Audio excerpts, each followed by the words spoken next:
नमस्कार बांधवांनो, मी डॉक्टर शरद जाधव.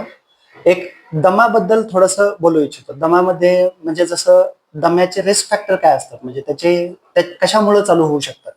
त्याच्यापैकी आहे जसं सिगरेट स्मोकिंग, तंबाखूचं सेवन किंवा बिडी किंवा कुठलं एखादा माणूस कुठल्या कोल माईनमध्ये वगैरे काम करत असेल, म्हणजे कुठल्या कोळशाच्या खाणीमध्ये, धुरळ्यामध्ये, सिमेंटच्या वर्कमध्ये, कापूस पिंजणे, त्याचं बनवणे, हे लक्षण म्हणजे हे प्रिसिडिंग फॅक्टर असतात. खूप दिवस आपण त्याच्यामध्ये काम केलं तर त्याच्यामुळे आपल्याला अलर्जी होऊ शकते आणि त्याच्यामुळे दमा उद्भवू शकतो. अजून काही कारण आहेत, जसं म्हणजे कारखान्यामध्ये जे लोक फक्त ऊसाचे जे राखीव गोष्ट पडलेले असतील ते काढत असतील, पेंटचं काम करत असतील, बर्ड्सचं काम करत असतील, म्हणजे त्यांच्या पंखाचं, जसं कबूतर आहे, कोंबडी आहे, त्यांचं पंख आणि त्यांची पडलेली विष्ठा याच्यापासून पण दमा उद्भवू शकतो.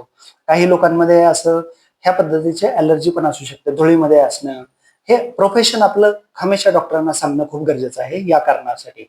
राहिली गोष्ट दुसरी, काही जेनेटिक पण असू शकतं. ज्यांना आई वडिलांना आहे दमा त्यांना पण होऊ शकतो.